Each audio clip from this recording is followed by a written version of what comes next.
The night was thick with heat and silence.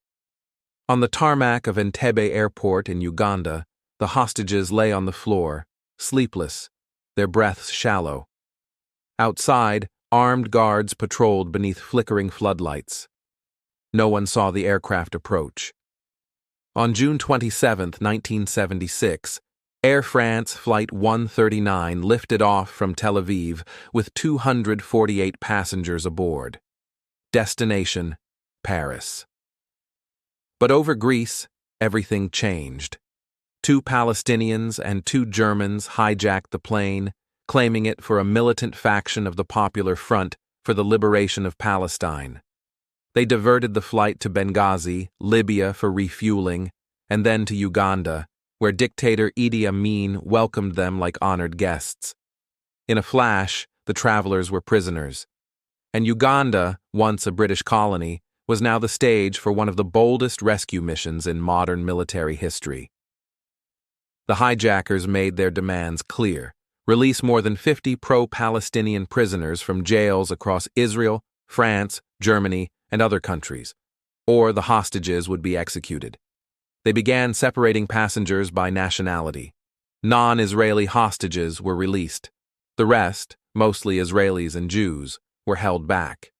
Over 100 remained, confined in the old terminal building under the watchful eyes of armed guards.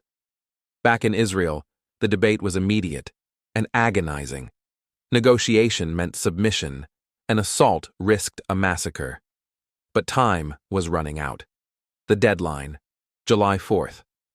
Mossad agents scrambled to gather intelligence, using debriefs from the released passengers to sketch the layout of the terminal. A full-scale mock-up was built in the desert. Commandos trained tirelessly. The rescue team would fly over 2,500 miles into hostile airspace, strike with precision, and escape before the Ugandan military could react. The plan was audacious.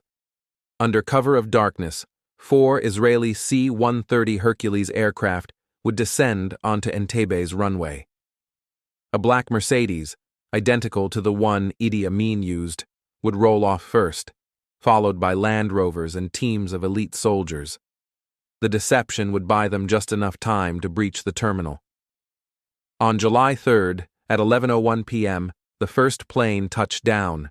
The commandos deployed, rushing toward the terminal. A Ugandan guard stepped forward to halt the convoy. Seconds later, he was gunned down. The illusion had shattered, but the momentum held. Inside the terminal, gunfire erupted. Hostages dropped to the floor. Shouting filled the air. The firefight lasted minutes. The hijackers were eliminated before they could react. The commandos moved with brutal efficiency, calling out in Hebrew to guide the hostages away from danger. But not everyone survived. 3 hostages were killed, 2 in the crossfire, 1 mistakenly shot after failing to respond in Hebrew, and 1 Israeli soldier fell, Yonatan Netanyahu. He led the assault team.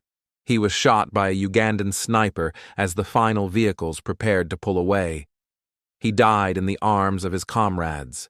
His younger brother, Benjamin Netanyahu, would later rise to become prime minister, shaped forever by that moment on a foreign runway. Within 53 minutes of landing, the hostages were airborne again. But even then, danger lingered.